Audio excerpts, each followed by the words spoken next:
अगर कोई हिंदू यह वीडियो देख रहा है तो आप हमारी एक आखिरी उम्मीद बचे हैं। मेरा नाम आलोक कुमार है और मुझे पता है यह वीडियो बनाने के बाद हम हिंदुओं के साथ यहाँ क्या होने वाला है, फिर भी हमारे पास कोई और रास्ता नहीं बचा, क्योंकि इस देश को जितना कश्मीर अपना लगता है, अगर उसका आधा भी नॉर्थ ईस्ट मेघालय लगता तो आज हम हिंदू यहाँ नहीं रोते। कश्मीरी पंडित, कश्मीरी हिंदू इस देश को इससे आगे कभी कुछ दिखाई नहीं। मारने वाले मुसलमान थे तो लोग भी चिल्लाए, सरकारें लड़ी, पिक्चर बनी, लेकिन उस जगह का क्या जहाँ मारने वाले मुसलमान नहीं है? क्या वहाँ के हिंदू इस देश के लिए हिंदू नहीं है? क्या नॉर्थ ईस्ट हिंदुओं की जमीन नहीं है? कश्मीर में 1991 से हिंदू मारे और भगाए जा रहे हैं और हम मेघालय शिलोंग में 1980 से मारे भगाए और कन्वर्ट किए जा रहे हैं। हमारा हर एक दिन डर के साए में गुजर रहा है और किसी को हमारी जान की कोई नहीं पड़ी। मानो ऐसा कि हम जिंदे रहे या न रहे इसका कोई मतलब ही नहीं। आप हंसते हैं ना कि हम राइस बैग लेकर कन्वर्ट हो जाते हैं। कभी यह जानने की कोशिश करी कि हमारी जिंदगी कैसे गुजर रही है, पिछले 40 सालों से हमारे साथ क्या हो रहा है, यह जानने की कोशिश करी?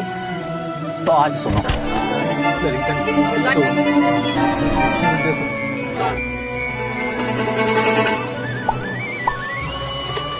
आपको हमारी कहानी इंटरनेट या गूगल पर नहीं मिलेगी, क्योंकि ना तो आज तक किसी को कोई फर्क पड़ा और ना ही कभी किसी की लिखने की हिम्मत बनी। दरअसल मेघालय में हम हिंदू माइनॉरिटी में है, मुश्किल से 11-12% ही बचे हैं। 75% मेजोरिटी क्रिश्चियन लोगों की है, जिसमें खासी, जैंतिया और गारो कम्युनिटी सबसे ज्यादा डोमिनेंट। जैसे कश्मीर केवल मुसलमानों का है, हिंदुओं का नहीं, सेम वैसी ही शिलोंग मेघालय की लड़ाई है। हम हिंदुओं को वहाँ ढाकर्स मतलब आउटसाइडर बोलते हैं और इनका मकसद साफ है, या तो कन्वर्ट हो जाओ नहीं तो शिलोंग छोड़ दो। और ये मेघालय के हर एक हिंदू घर की लड़ाई। सबसे बड़ी घटना हुई 1979 में। हम हिंदुओं के पूजा करने का विवाद इतना बड़ा बना कि हम हिंदुओं को घरों से बाहर निकाल कर मारा, हमारे घरों को जला दिया, हमारी दुकानें और प्रॉपर्टी तबाह कर दी। 20,000 से ज्यादा हिंदू शिलोंग छोड़ गए, सालों तक रेफ्यूजी कैंप में पड़े रहे, लेकिन न कोई खबर, न टीवी और न सरकार। 1984 हिंदुओं के नरसंहार की दूसरी घटना निर्भया दिल्ली से थी, इसलिए पूरे भारत को उसकी चीखें सुनाई पड़ी। गोरी दे नाम था उस लड़की का,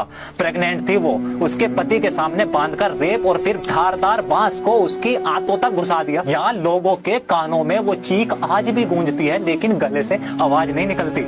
1987, 1992 5-5, 7-7 महीने के बच्चे ऐसे फेंके गए जैसे कोई पत्थर फेंक रहा हो।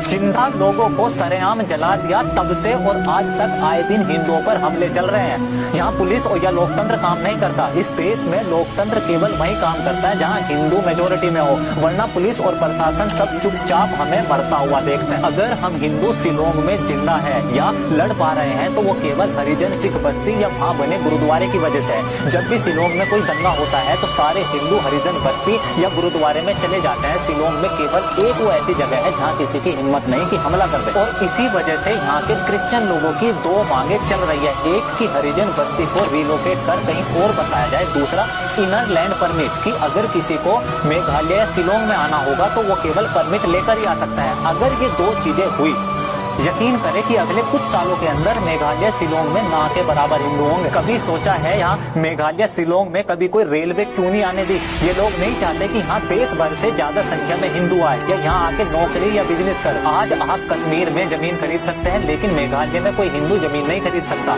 सारी गवर्नमेंट जॉब पहले से ही रिजर्व है, 80% प्राइवेट जॉब ऑलरेडी रिजर्वेशन में है। टैक्स केवल हिंदू देंगे, दुकान और बिजनेस का प्राइवेट हम हिंदुओं को नहीं मिलेगा। स्कूलों में हिंदू बच्चे टॉयलेट नहीं जाते कि वहाँ कोई मार न दे।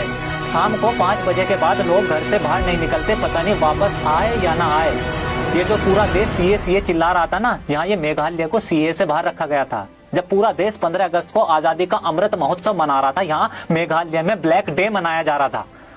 कर्फ्यू लगा हुआ था 15 अगस्त के दिन। समय खत्म हो सकता है, लेकिन यहाँ हर घर वो अनकही अनसुनी कहानियां हैं जो कभी खत्म नहीं हो सकती। शिलोंग में माँ बाप अपने बच्चे को बोलते हैं कि अगर अकेले में कोई कुछ पूछे तो बोलना हम हिंदू नहीं खासी है। ये सब इस देश की मेजोरिटी हिंदुओं के साथ उनके ही देश में चल रहा है। ये सीए के समय बोल रहे थे ना कि कश्मीर में उस समय हम होते तो कोई भी हिंदू पलायन नहीं करता। 30 साल बाद आज आप हैं और नॉर्थ ईस्ट मेघालय वही कश्मीर दोहरा रहा है। आपने कुछ करा या आप कुछ कर सकते हैं, और अगर जब कुछ बस की ना हो तो आपसे हाथ जोड़कर प्रार्थना है कि अगली बार किसी हिंदू को राइस बैग भाग लेकर कन्वर्ट होता देखे तो उस पे हंसना मत, बल्कि सनातनी खून होने के बावजूद ऐसे मुर्दों की तरह जीने पर, अपने जीवन पर धिक्कार करना और हमारी चिंता मत करना। हमारी आखिरी सांस भी प्रभु श्री राम का नाम लेगी। बस एक आखिरी विनती है आपसे, मात्र खून से नहीं, कभी तो व्यवहार से सनातनी बनो।